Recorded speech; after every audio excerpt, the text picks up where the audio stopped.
Hello, everyone, and welcome to Leverage, the show where we talk about product building. In this podcast, we learn how to leverage product management, no-code, and AI to build successful products and grow your business as a company or as a solopreneur.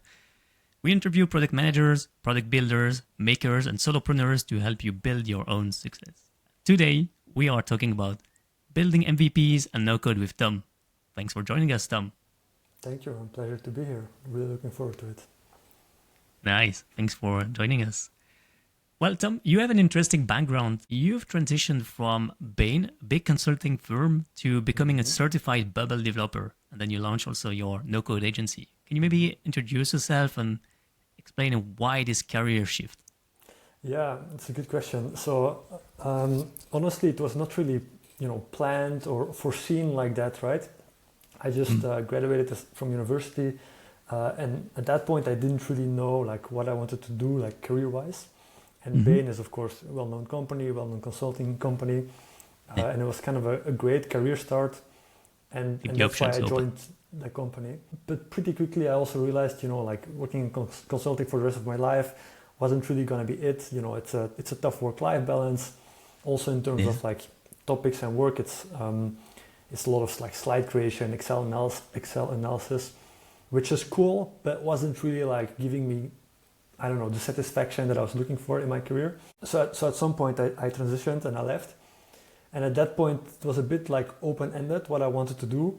I kind of vaguely knew startups, tech, that's kind of cool. Let's go in that direction, right? And so I did a coding bootcamp, a traditional coding bootcamp called Wagon.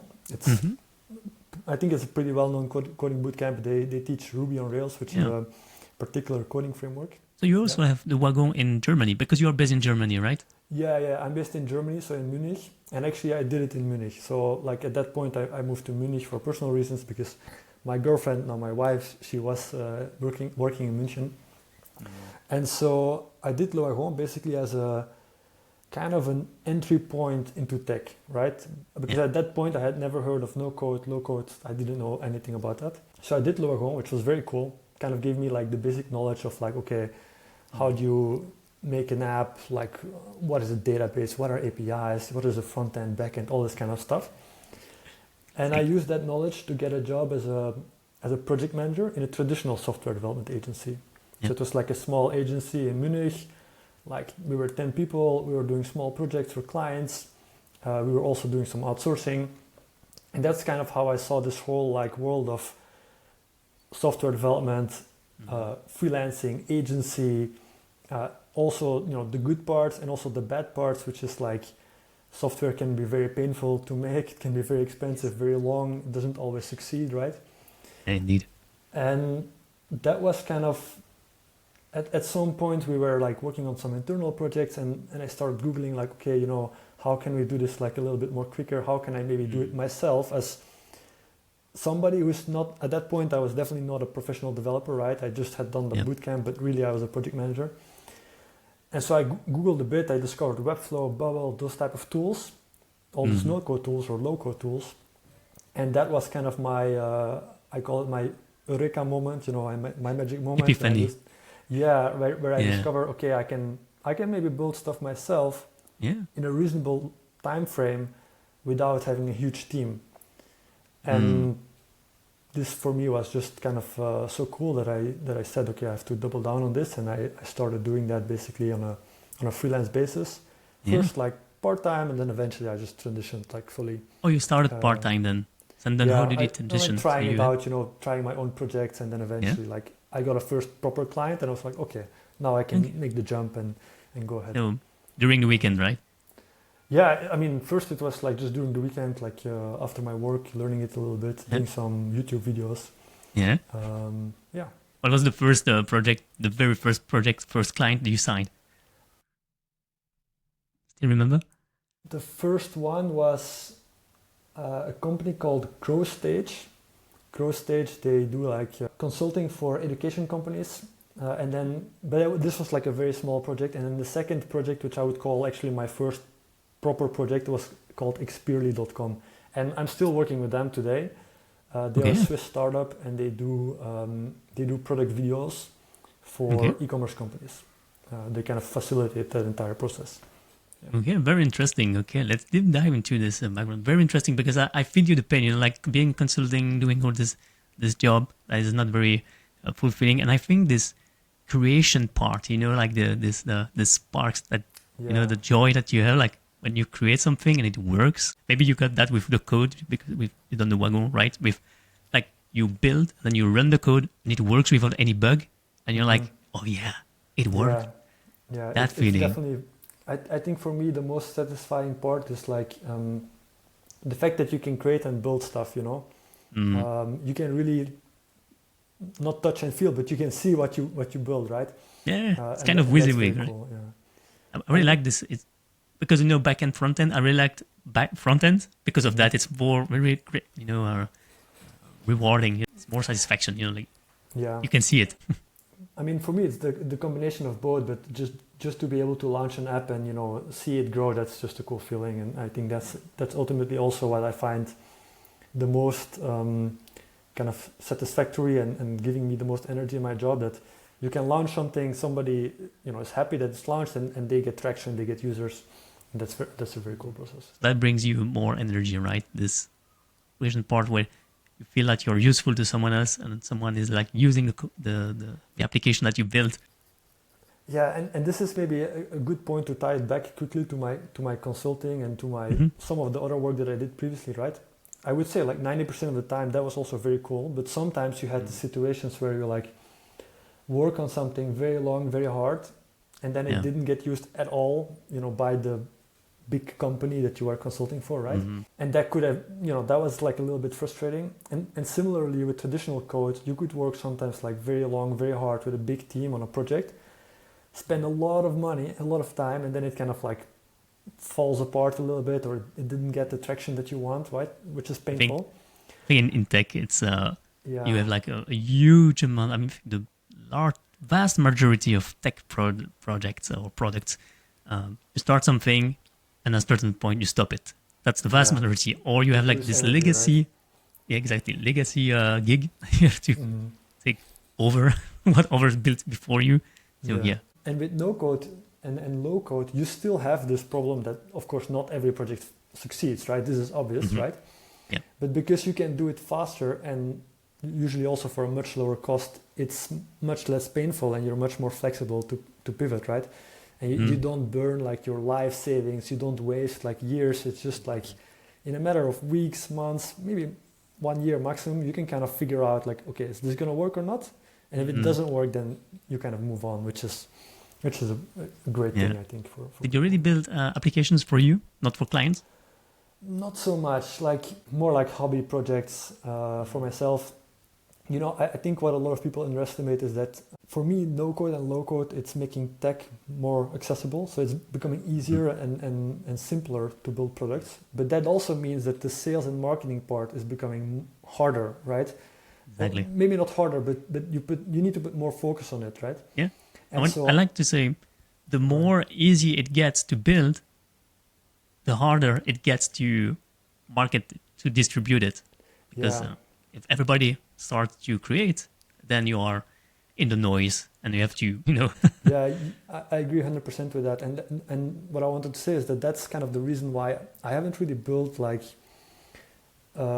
I've built projects for myself, but not like a profitable business for myself, except for my agency. Why? It's because you need to be domain expert. You need to be really good at sales and marketing in that particular domain. And there's only so many hours per day, right? And me running my agency on top of like selling another software, it's kind of hard. I'm like the technical partner of my clients who are the sales and marketing guys, right? This combination works. Doing both, for me, it's too tough, I think. Yeah, and I think that's the difference between, like a product builder or I would say entrepreneur, like you have to launch a product, or a founder, like you have to build a product, you have to market it, you have to launch it, you have to do the administration. If something is broken, you have to do the customer service, you have to do the client service, you have to manage the life cycle from A to Z, and then you have to continue. So it is very interesting because sometimes, we all have this dream like passive income, right? And we want to create our own product because we can build.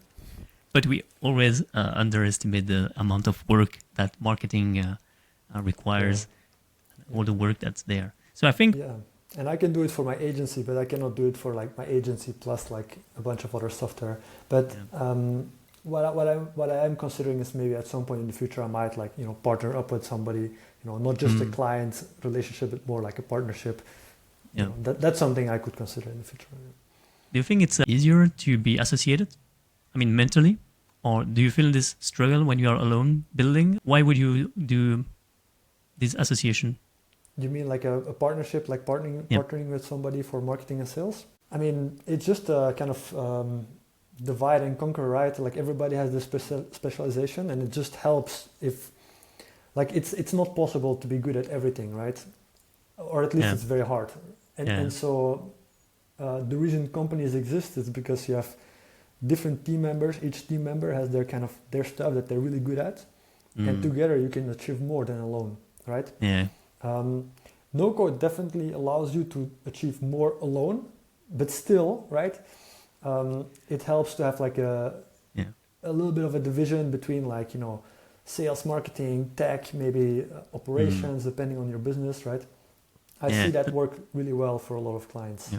I think you can have like, you can be a happy few. Like I've interviewed here some indie hackers or indie makers here that are doing some decent amount of money monthly, with monthly recurring revenues. But it's very, very hard, I think, to really make more than 100. Yeah. Even if there are some millionaires, the hackers, but those are like very few. You can count them on one hand. Like you have Peter Levels, you have like Mark Liu, you have some well-known guys. But I think very famous people, right? On Twitter. Yeah, exactly. So you need to be lucky at a certain point. You need a lot of work, but you also need some luck. Be in the very beginning of a wave can help you. Yeah.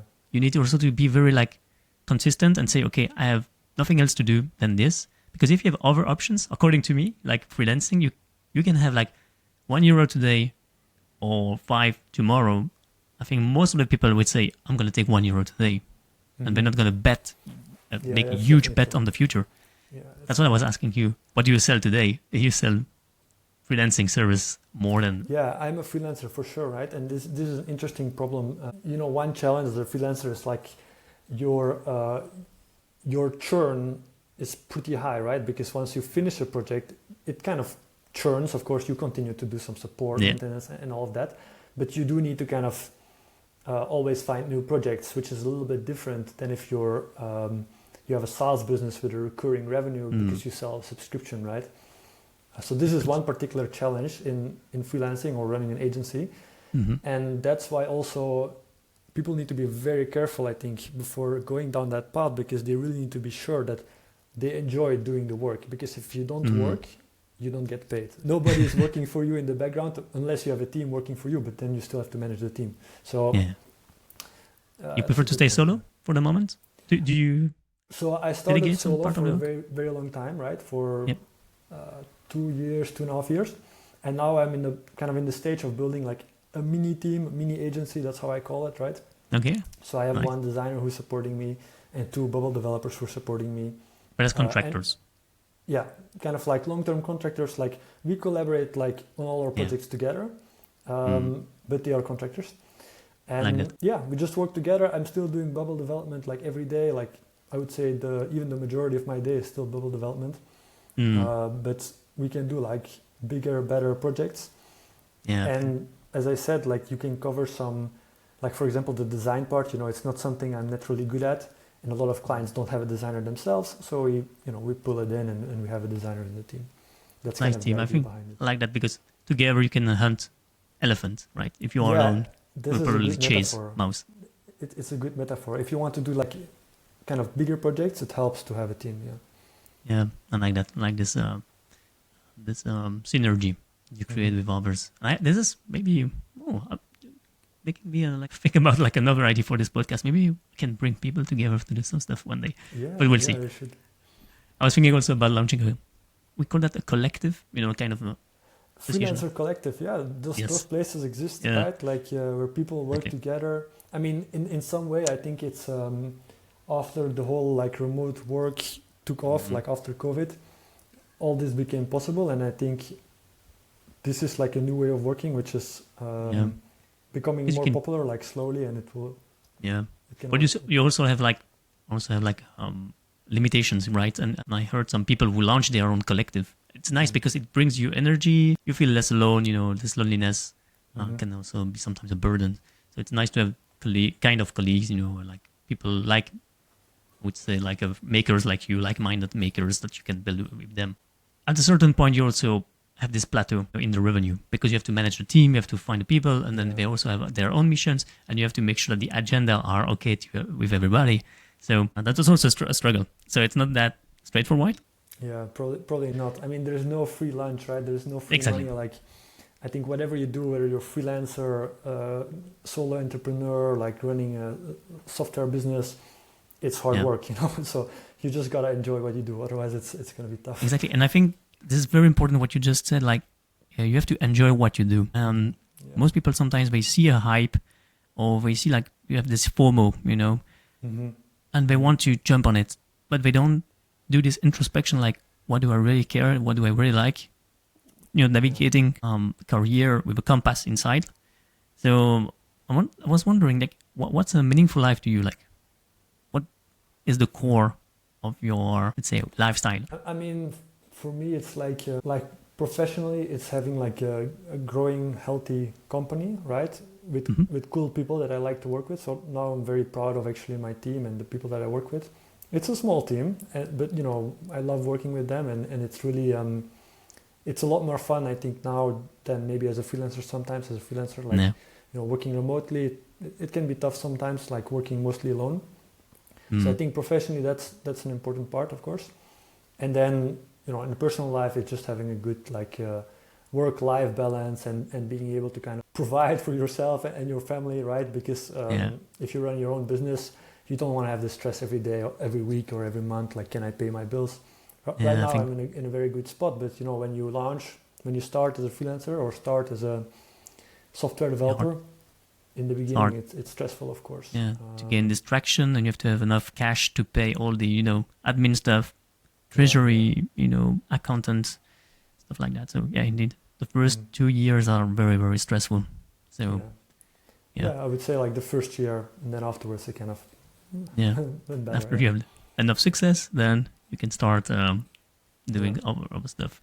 But how would you define success then? I mean, I think ultimately success for me is when we can launch apps which are really used by a lot of users and bringing like really revenue and value for our clients, right?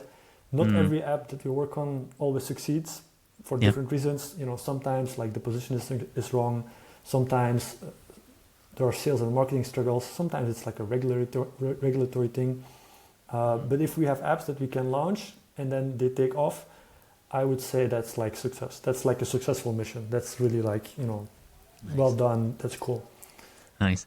You also mentioned that you were pretty proud of the team. Is there like an app that you are very proud of? I mean, we have several projects that we worked on so far that I think are cool. Like I mentioned Xpeerly in the beginning, right?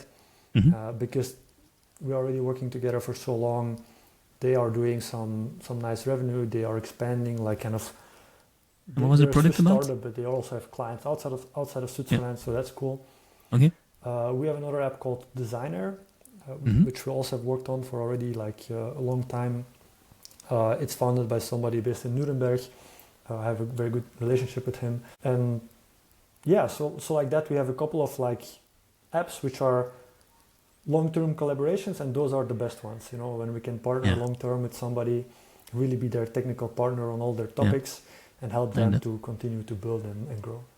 Yeah. Actually, it's kind of the you have fewer retention than a product, but you can have some retention, right? It's not always like there's definitely a retention aspect, right? If they launch and they're successful, then typically they continue working with us, right? There's no reason to stop working with us. Of course, maybe it's less hours, right? It's not as intense as in the kind of launch phase. Yeah. But we continue the collaboration, and then every week there might be some small tasks.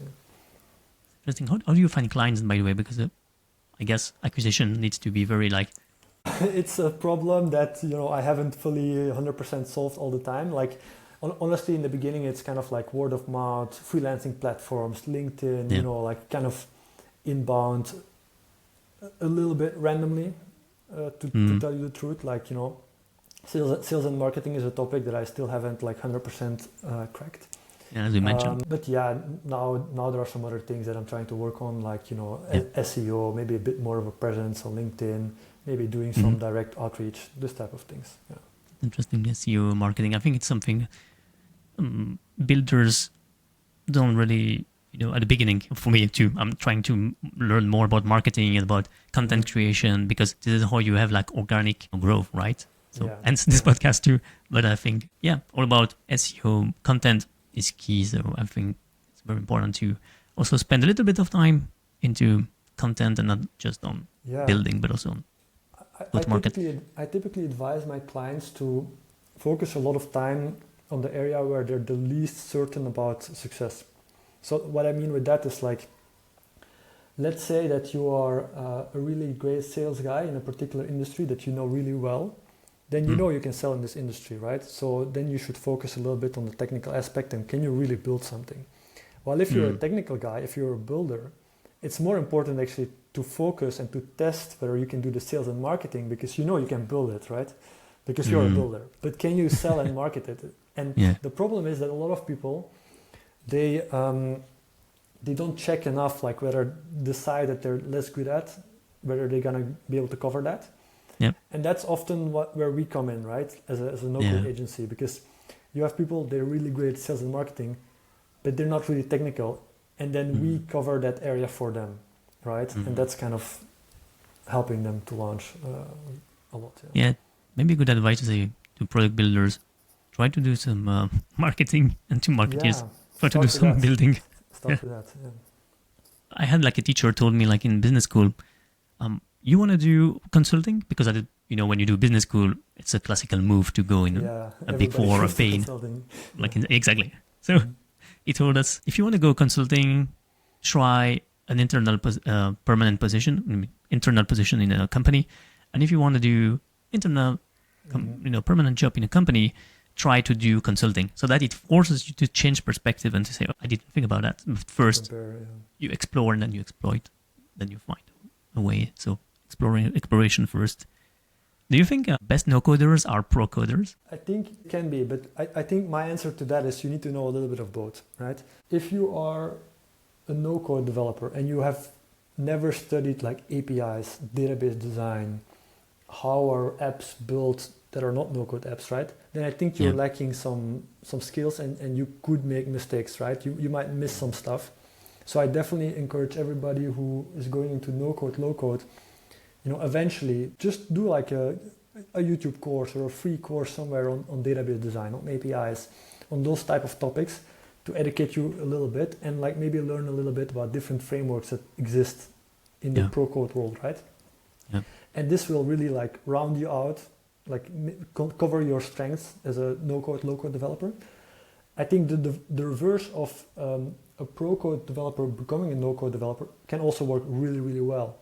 Because they can like, for them like no-code might not be their main focus, but it's like another tool in their toolbox. They can continue to build like really complex backends, logic, like whatever with the frameworks that they're used to. But then on top of that, maybe they can use like a visual builder like Bubble, WeWeb, whatever, or Webflow, right? Or to develop like front ends, right? And this can be a really strong combination. So I think for me, the answer to that question is both can work, but learn a little bit from both. I think that's important for me. I share the same feeling because I do believe that no code for me, but of course, I was working as a coder before using no code tools, and I was like, okay, actually, no code tools help people to get the first grasp, the first concept of development. So as soon as you start doing no code development, your curiosity brings you on the path of product and code development. And I think it's a good step to enter code and enter programming while using visual tools, like visual programming tools. I think it's complementing to one of each other's, right? Yeah, I agree with that 100% because I think if you have to learn code from scratch and you didn't study at a university or you didn't follow some sort of a professional course, right? It's a really big hurdle, a big jump. And like looking at the code editor is scary, you look at it and you're like, what the hell is going on? As somebody who's never seen it, right? And so having this visual editor is the entry point, and then kind of as you grow, eventually you'll get to these other topics and you will learn them eventually. That's maybe a very good way of seeing it, Yeah, I think it's a nice first step. Mm-hmm. You've completed several certifications in Bubble, I've seen. Mm-hmm. HairDev and the other. Which one is the best? I mean, the official Bubble certification is helpful to have, but actually it doesn't really teach you Bubble, right? It's something that you take once you already know Bubble. For me, the first course that I took was the AirDev, I think they call it AirDev Build Bootcamp or something like that. And because it was the first course that I took and because it was my entry point in no-code, it's still the one that I like the most, right? Mm-hmm. But there are very good other ones out there. There's I cannot recall the names right now, but there's some very good like YouTube channels. Also, some of them have official collaborations with Bubble. They're doing courses. If you want to learn, like you can check those out. I think one guy which is very famous is called Matt Nearney, something like that. I have to check. But a bubbler. A bubbler, yeah. A bubbler, and so his videos are very good.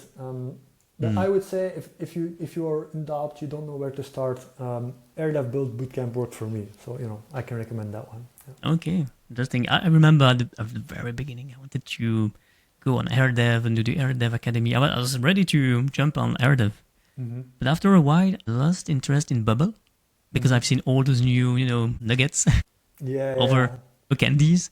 Yeah, like exactly. Webflow. We'll come back to that, but we web Webflow, over Stack because I like the decoupled tech stack. But okay, we'll go back to that later. Yeah, but this is one of the reasons I was like, okay, now Bubble, if he was the first guy, the pioneer. So kudos to them. I really got interested because of that, But then I was like, oh, but wait a minute, there's this guy, this one, this guy, and this guy. Why? Oh, wow, I have so many tools now. And so now is growing like crazy. Like this is the beginning, we're still at the beginning of the wave, and it's really going up. This is very cool. Mm-hmm. I'm more and more interested about open source and no-code tools that are pretty efficient now. So, okay, that's for later. Mm-hmm.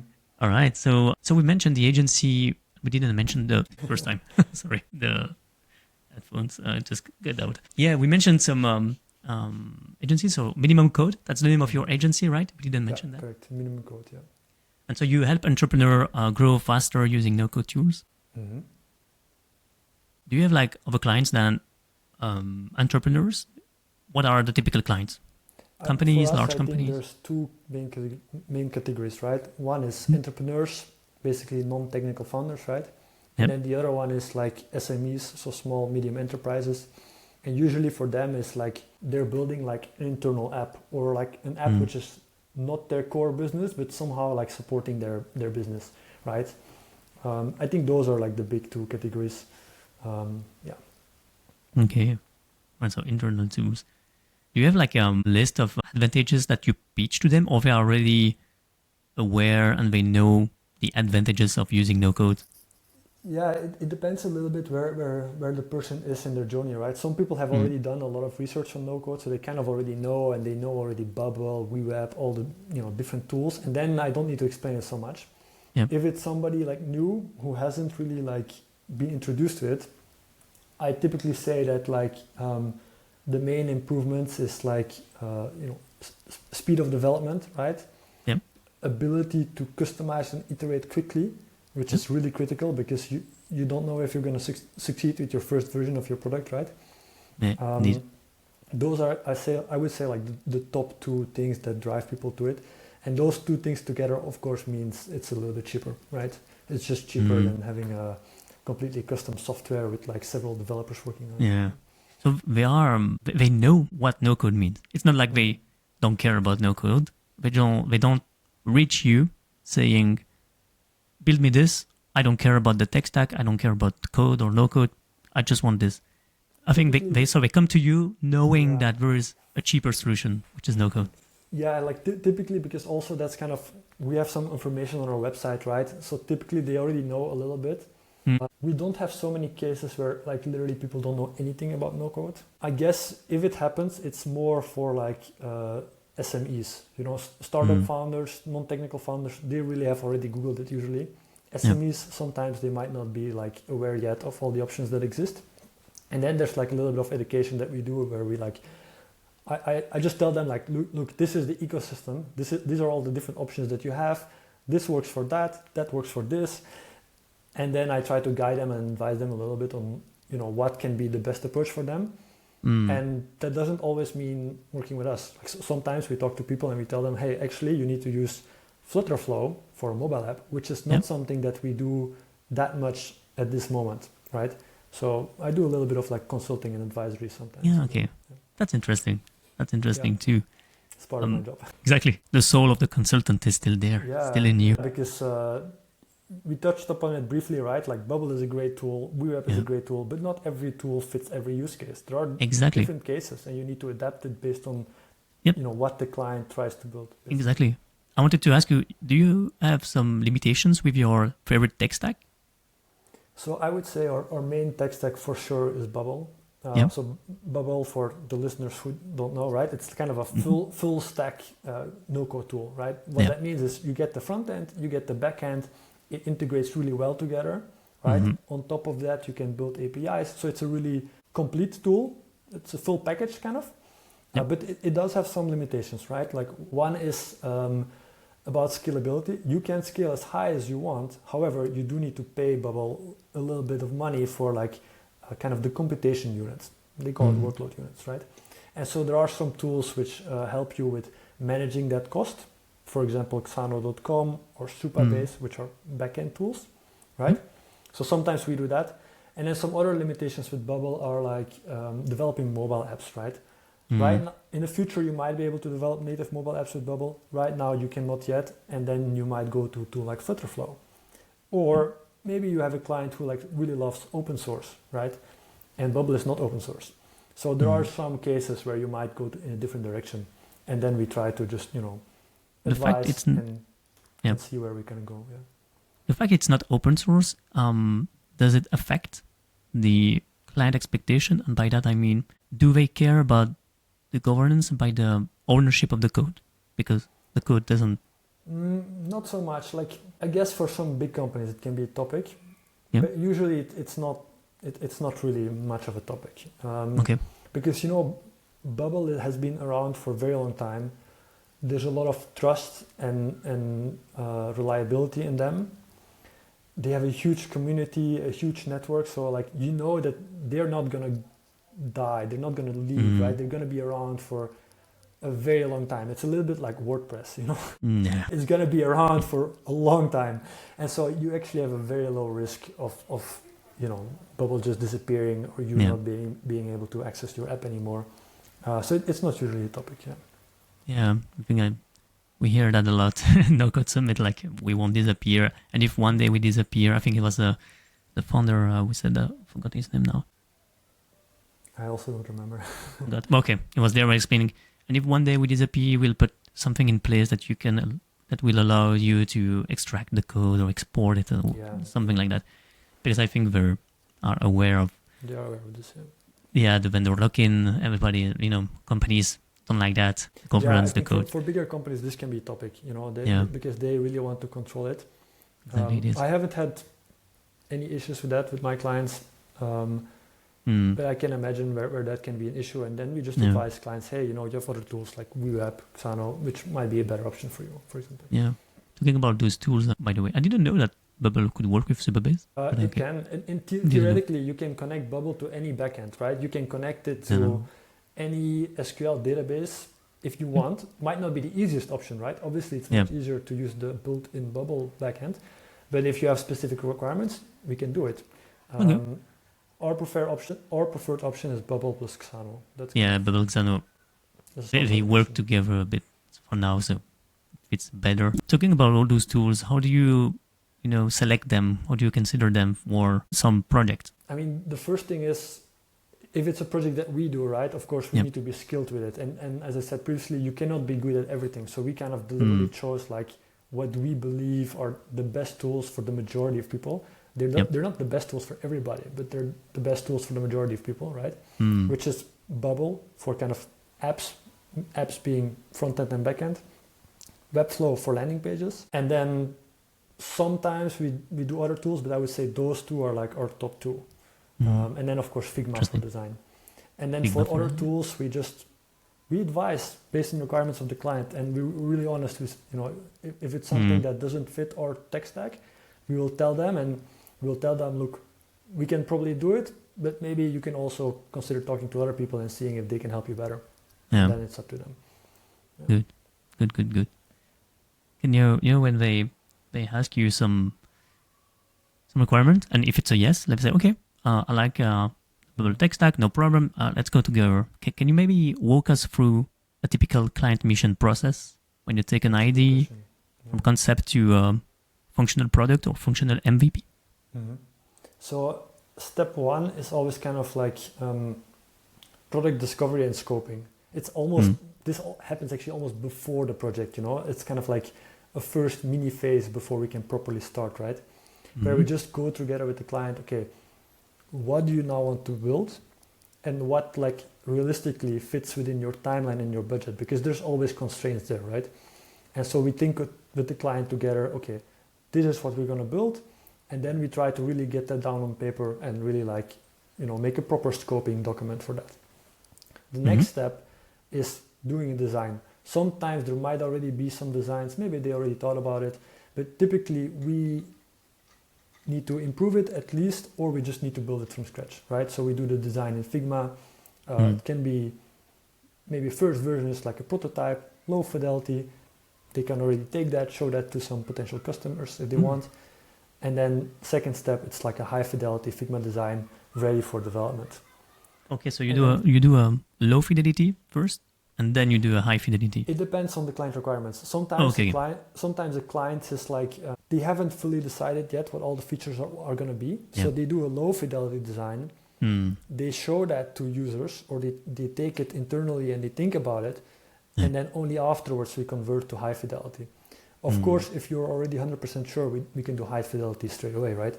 But it depends a little bit on your situation, and we are flexible with that. There's no like, I would love to have a strict process that every client follows, but the reality is you cannot do that. You have to adapt to whatever. You have big steps, key milestones, I would say. So you have the design, discovery. What I like to do, I like to say in product management, it's like the 4Ds. The discovery, the product discovery part, where you have to validate the user need, the user research, and so on. The design part, what you say, explain, the Figma, low fidelity, high fidelity. Then you have the development, so the delivery, and then you have this distribution, so the go-to-market, the marketing side, like the product marketing side. I think that's a very good framework, actually. Yeah, and if you want it, it's on my LinkedIn profile, the product studio playbook. I'll check it. No, but that's very cool. Like we call it kind of discovery, design, development, and then launch. And then afterwards, after launch, we have kind of a grow phase. The grow phase is basically we continue to support you with new features, maintenance, anything that comes up, right? And that's where we have this like long-term collaboration where we're really like, your technical partner to help you. How much time does it take in the design part? How much time do you stay in the discovery? Most of the time. On the client, but in proportion, do you know? I would say like 1 to 2 weeks. That's it usually. We try to not make it too long. We try to get it down to a proper Figma design pretty quickly because we have clients who want to launch quickly as well. We try to get our projects done in weeks. So weeks going from like minimum 3 to 4 weeks to maybe 6-8 weeks, but not in like 2 or 3 months. Once you go beyond that, then I usually tell clients, hey, you have a scoping problem where you maybe try to do too much in your first version. Let's just launch your first version. That's very simple, and then afterwards, let's build more stuff. That's Do you have some red flags? Yeah, red flags are people with lots of bells and whistles, who keep adding new feature ideas and who have a tough time like deciding now what is actually the core product, right? Another red flag is people who add like really complex stuff without appreciating it, who say like, can we just add this feature? But just adding this feature, even in no code, can have a big impact on your product, right? That's another red flag. And then maybe on positive points are clients who have previous experience as a entrepreneur, launched something previously, maybe with pro code, right? And now they discovered no code. These are some very like positive flags. Like if you see that, then okay, this person kind of is serious about their product and they're fully dedicated to it. Yeah. Do you use templates? Do you use like documentation and you ask your client to fill in, or you do all the work with them? I mean, we have some really basic like onboarding documents, standard layouts, like standard forms for the product discovery. Nothing too crazy. So with no code, you can iterate faster, as we mentioned. How do you incorporate user feedback then? Because I guess sometimes you do the MVP, sometimes you do the functional applications. So let's say you launch an MVP.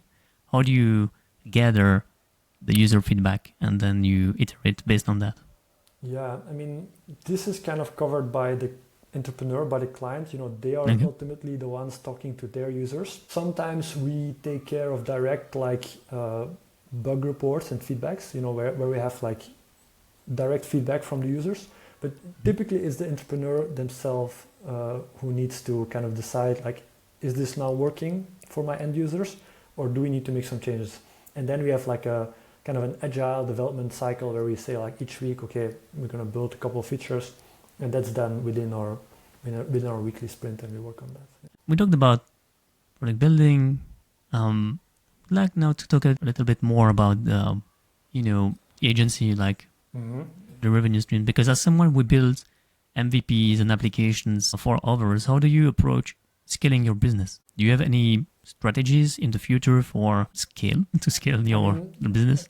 So to tell you the truth about that, right? Like freelancing and agencies are what you call like slow burn businesses. And they scale slowly because it's based on people. It's a service, right? It's not a SaaS app. It's not a social media tool, right? So my approach is it's to do it slowly and to hire really great people who are really experts in their field, and to do it step by step. I haven't cracked the magic marketing and sales formula yet to immediately find a ton of clients, and to be honest, we wouldn't be able to help all of them at the same time. Right? Yeah. So we just take it as it goes, and as we expand the team, we can do more projects in parallel, basically, and that's our scaling process. And then in parallel to hiring great people, we work on some sales and marketing topics, like we mentioned this previously, like outreach, SEO, social content, some education, or participating in podcasts like these, right? Getting the message out there, this type of stuff, right? Exactly. Yeah, so that's kind of how we try to make people aware of no code and ourselves. Good. That is nice to stick to one core business, doing very well before trying to diversify revenue streams, doing some product, info product, freelancing. Yeah, it's tough. There's so many shiny objects that you could spend your time on, right? And there's like 10,000 different things you could be working on, but you just need to find something that you enjoy and that you can kind of dedicate some time on. And I do think it takes a couple of years to do something properly. So that's what I'm doing. Yeah, you have like 20 or if not 1,000 ways to make money online. If you want to chase all those rabbits, then you're gonna burn out. Without it's gonna any penny. be tough. It's gonna be tough. So, all right, what do you see as the future of no-code development? Oh, that's a good question. So I think for me, it's the slow convergence of no-code and pro-code. What do I mean with that, right? Like, if you think about kind of the history of development in general, right? First you had like punch cards, and then you had like really basic coding language, like very low level, very close to like just the ones and the zeros of the computer program, right? And then step by step, it evolved to more like user-friendly interfaces, right? Like a better code editor, a better framework like Ruby on Rails or something, Mm-hmm. or whatever, right? And for me, like no code, low code is like the latest iteration in that, right? All this, it's still code. It's just a visual way of creating code. Just like we went from terminals to work with computers to visual computer screens, right? Just like that, we're going from coding, writing the letters to visual editors. And your first user interface was in the 70s, right? But exactly. From the first computer to the 70s or the 60s, maybe, the user interface. And it's not so long ago, like, that's 40, 50 years ago, right? And so I feel like no code is kind of like in a very early stage. In 10, 20 years, I feel like pro code and no code is very much going to be converging. Where a developer might use like visual code editors for the front end, maybe still write a bunch of code in the back end, probably with AI enabling it, right? Which is also speeding up development massively and kind of contributing to a better and faster development process. And so for me, that's kind of like the dream case where you kind of get the best of both worlds and you can combine it and really use that to develop products as efficiently and effectively as you can. Yeah. But what I like to say is the future of no code is code. Yeah. By that I mean all the great frameworks, the way we push code on GitHub, the way we do branching, the way we do scalability, the way we think about the frameworks, as I said, the security, GDPR, all that things are coming slowly but surely into the no code because people want to, replicate those 100%. Good methodology, good best practice. We have like years and years of literature on product development. And I think they are slowly but surely coming. We have like something called Web Capsule, and they do like, on server, they have like kind of, you can host your own no code tools, but on a server. So you hire server. So that's pretty nice. Web Capsule, I will put the link in the description. They do a nice job. But I think it's WeWeb and Xano, they do that. But it's a very to scale, like big, it's like microservices, but for no code. Yeah. Kind of the idea. Yeah. And I also... It's very much going to converge eventually. Yeah. Because sometimes it's cheaper to host your own code or your own no code on your own server than to hire the server, or to pay for the server of the no-code tools. Or whatever, yeah. So you prefer to develop it and then host it on your own server. And then you prefer to pay Amazon Web Services to say, okay, I'm going to rent a server and I'm going to host my no-code on the server. Cheaper. Exactly. But you have this handle. You have to handle this, and you need someone who keeps track, to do this work. And the second thing about no-code, I wanted to say... I wanted to say something else. Yeah, so the future of no code is code. And the second thing was, forgot about it. But okay, come back later. For me, I think what's very interesting is like you mentioned, right? You see no code tools kind of adding features from the pro code world, right? Like for example, Bubble, you have this great example of like the branching, right? Or additional security features. This type of stuff, so you can build more and more products with no code until like it starts to converge so much with pro code that it's going to be kind of hopefully the same world almost.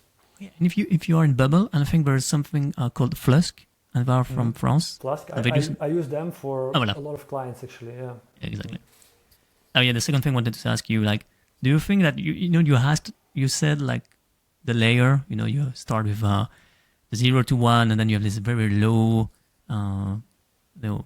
language, low level language, very closer to the machine, and then farther from the machine. Do you think that AI is the ultimate programming language? I'm not 100% sure about that. I would say that like for me it's more about making the code more readable for humans versus machines, right?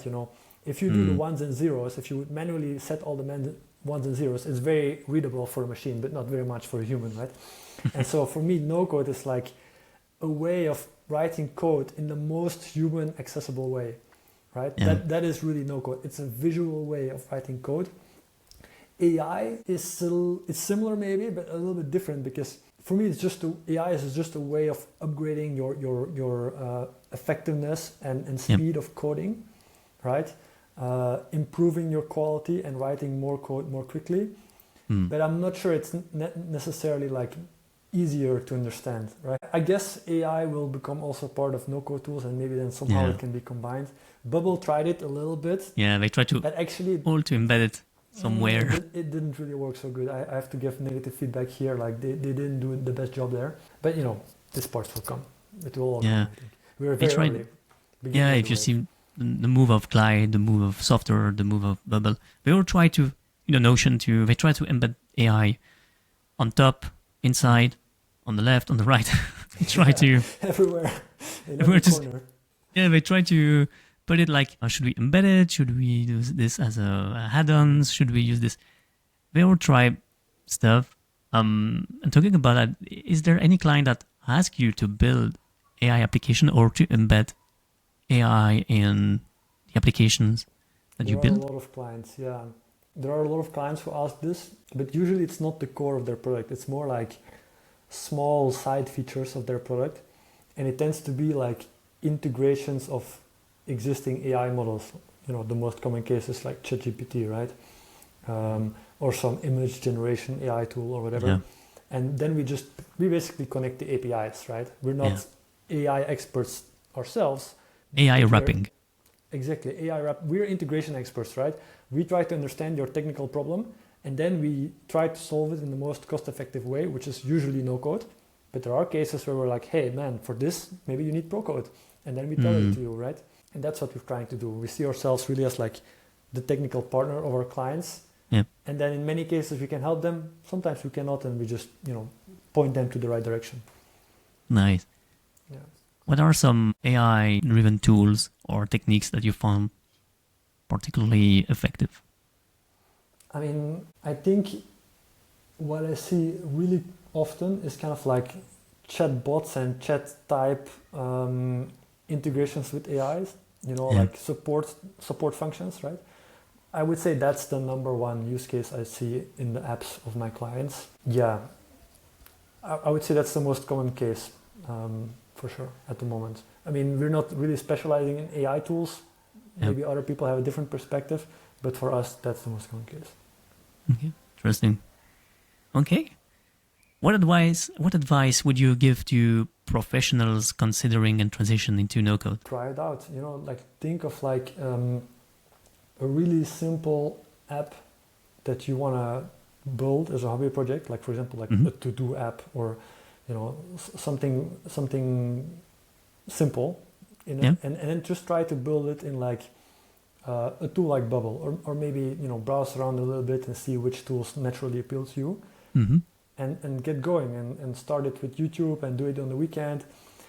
And maybe you don't like it, and it's fine, right? But maybe you will like it, and maybe it can be a career path for you. And this is how it started for me. I liked it, and it ended up being my career. And it wasn't planned at all. So really, what was planned before? I mean, I didn't have a specific plan of going into no-code, right? I just had my job at this agency, and I thought, okay, I'm going to continue with that. But then I discovered no-code, and I was like, hey, wait a second, maybe I should do that. And then I got this. I think what really helped is I got a really cool client project like Xperia and some other client projects. And this was for me like, the moment you start making money, then you have the flexibility to actually switch, right? Because otherwise you have to pay your bills.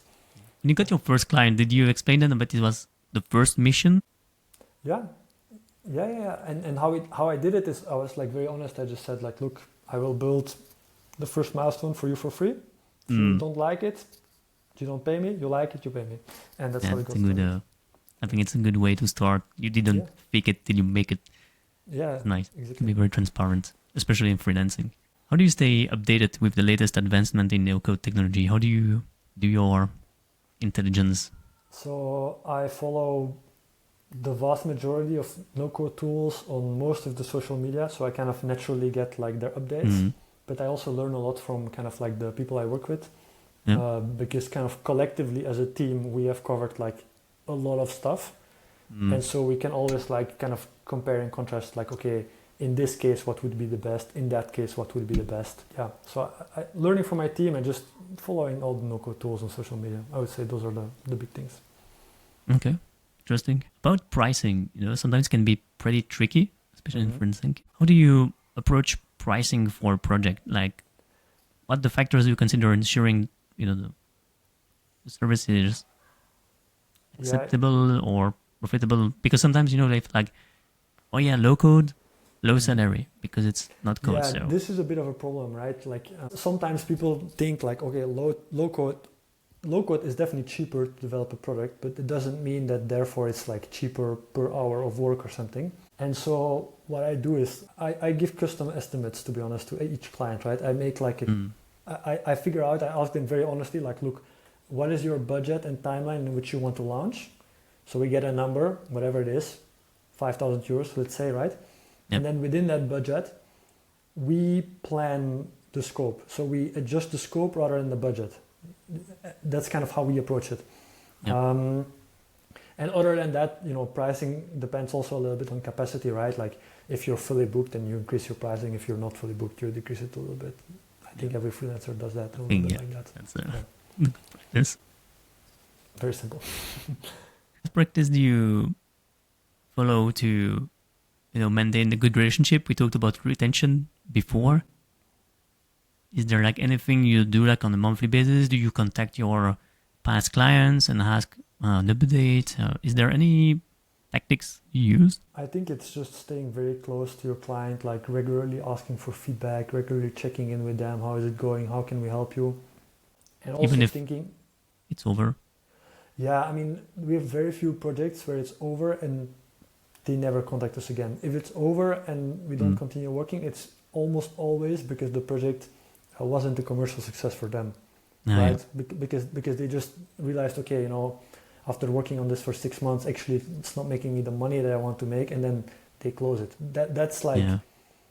Other than that, we almost always have some sort of a connection still. Maybe not frequently, but Don't you think you can help your clients to make sure that they have like a success on the market? Don't you think you can ensure them with some flags, in the discovery phase, that you can help them before developing to make sure that once it's launched, they're gonna reach some success on the market?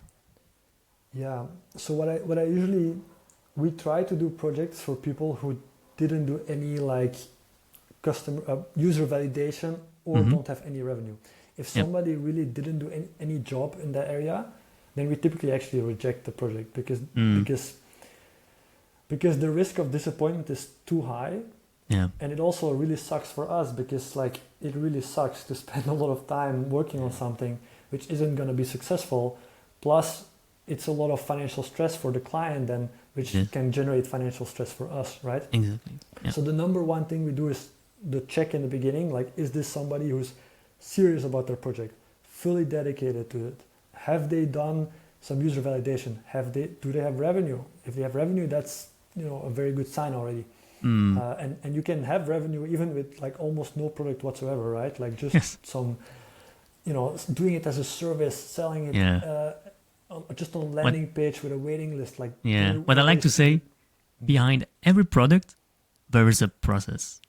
And this is nice because I've done process automation, in Big Four, and we didn't mention that, but mentioning that here, like, this is how I transitioned to product, because actually I was doing process automation, and behind every product, it's just a service, like you say, a SaaS service. Yeah. So it's a process behind this. So if you understand the process, you can make a product. So align with this. That's kind of the first thing we do. And then the second thing we do is, of course, like iterating quickly, right? Because when you launch, I've never seen somebody launch and their product was immediately perfect for their users. It doesn't happen. Maybe in some magical world it happens, but I haven't seen this, right? And so we help them then iterate quickly and get as quickly and as cost effective as possible to something which might work, right? That's kind of the client know. Oh, sorry. Go ahead. No. Do the client know how to get insight, or they are a bit lost and they just launch it and then they say, okay? It's tough. It's tough. And you know, maybe this is also where we as a team can build some additional skills, right? Like, Yeah. how can we help clients do like really good user research, really good like product validation, Continuous discovery. continuous discovery, right? Like, so currently I have to say this is a little bit a burden that the client has to carry, not us. But it would be something helpful if we could help them more with, and it's something that we're also learning kind of like with every project that we're working on. Yeah, like a new, kind of a new service. Like once the product is out and you release it and you shipped it, then it's only the beginning. Yeah, it's only the beginning, right? And right now we help them with new features and bug fixing, but the user feedback process, we kind of touched upon that earlier, right? It's still very much with the client. And I can see that maybe in the future that's something where we can like, you know, support them even more. Do you have like a multiple project at the same time? Now that we have a team, yes. Like before, as a solo freelancer, I would say like the maximum was 2 at the same time, because otherwise you get overwhelmed, right? Exactly, yeah. Now we can take a little bit more, but still I would say like at any given time we have like 2 or 3 maybe core projects that are like, you know, 8 in weeks. main development, ready to launch in a couple of weeks. And then we have some smaller like ongoing support maintenance. Okay. Is there any tactics, any strategy that you use to stay, you know, super productive or, you know, organized? You have to jump to... I try, emphasis on trying, right? Like, I mean, we have our Kanban boards for each client. We have our Notion or Slack. But I think for me, it's trying to focus enough on each project, like not have too many small projects, but have like a couple of really core projects at any given time. This helps a lot to keep a focus and to not get overwhelmed. But to tell you the truth, it's a challenge. And you know, me as an agency founder, I also have to learn this, right? Like how do you manage a team? How do you manage multiple projects? Something I learn every day. Yeah, for sure. What's your typical weekly planning? So I make my weekly planning for the next week, usually on Friday or on the weekend, right? I plan like, okay, what are the projects we're working on, internal and external. And then based on that, like on Monday morning, we do kind of like a team meeting where we, you know, go through it together. We like, okay, we're going to work on this. This is what everybody is doing. And that's kind of then the planning for a week. And then of course, during the week, sometimes things come up, maybe, you know, some special requests by client, and then we try to adjust. But we try to stick kind of to our weekly planning from the morning team meeting. Okay, Monday morning team meeting. I was going to ask you if you have like rituals or if you plan meetings in the afternoon. What do you do in the morning, depending on the afternoon? I don't know if you're an early bird or a late night. To specifically go into like the rituals that we have, right? We have kind of Monday morning team meeting. Then we tend to have check-ins, internal check-ins for each project, depending on the intensity, like daily almost, depending on who's working on it, right? Like developer plus me, designer plus me, for example. And then with the clients, we have very frequent check-ins as well.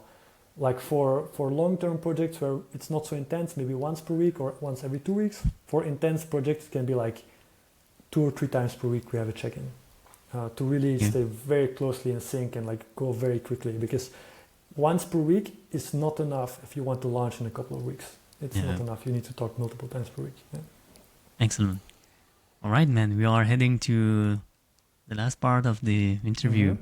So I'm going to ask you some questions and you can answer them a bit more quickly without thinking too much about it. All right. I'll ready? Try. All right. Where are you in 5 years and what do you do?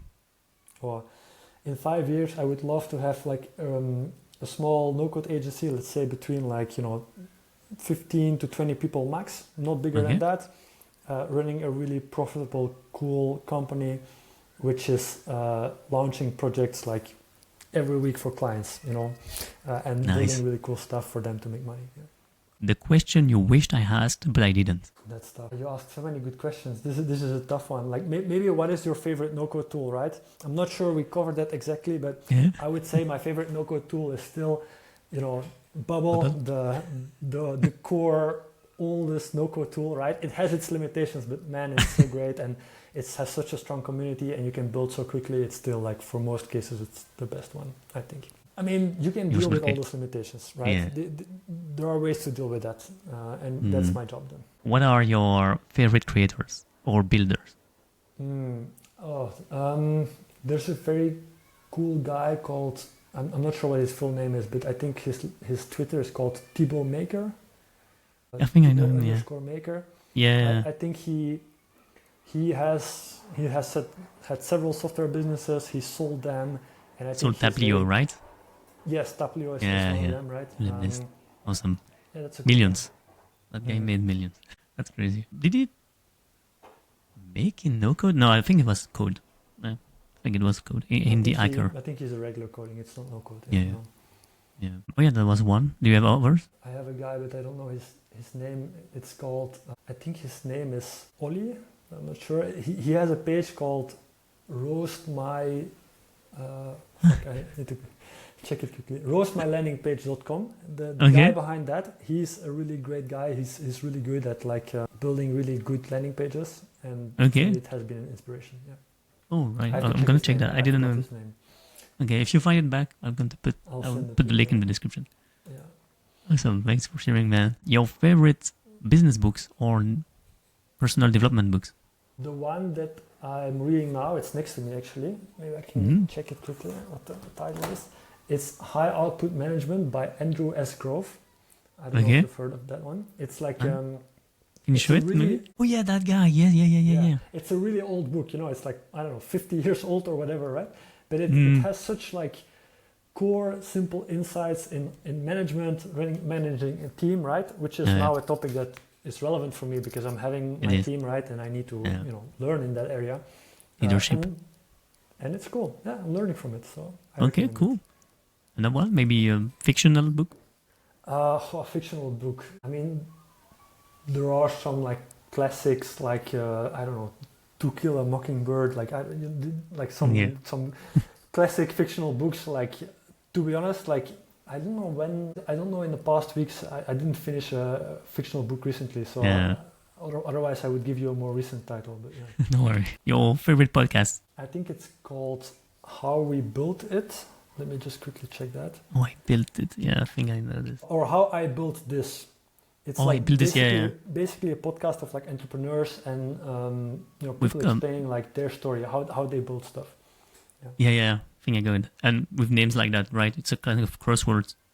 Well, okay, that's the cover of the podcast. Yeah, very interesting podcast. I like it. Next people you'd like to hear in this podcast. I'm not sure Might if be a you good had fit. many other no-code builders from Germany. I don't know if you had the chance, but I would love to hear somebody else who's living in Germany who's a if you have other names and they can speak English, perfect. I have to check. I mean, there are some other agencies in Germany in no code, so maybe this could be interesting. Yeah, I can check the names and maybe send you after. Okay, all right. Let's do this. Next people you'd like to. Oh yeah, sorry. Where can we find you? You can find me on LinkedIn or my website minimum/code.com. I'm on LinkedIn, Tom Louagie. You will find me if you search me on LinkedIn. Yeah. Cool. I will put your name in the description. And maybe the last question: is there any quote that you repeat yourself? Any quotable quote that inspired you? I mean, I like the one from I guess they had it at Facebook on the walls or something, move fast and break things, right? It's not 100% correct because you don't really want to break things, but in no code you can move fast, right? Yeah. And you should iterate quickly. So I think that's kind of for me, if you have to summarize the value of no code for founders, it's building quickly, launching quickly, and if it breaks or if it's not working, you change it, right? Yeah, that's cool about no code, and you can do that. Nice. Make me think about another quote that I got from someone. We used to say that at EY, another consulting firm, break some eggs, but don't get fired. That's a good one, yeah. Yeah. All right, then that was the last question. I want to thank you again for your time and your insight. That was a very nice episode.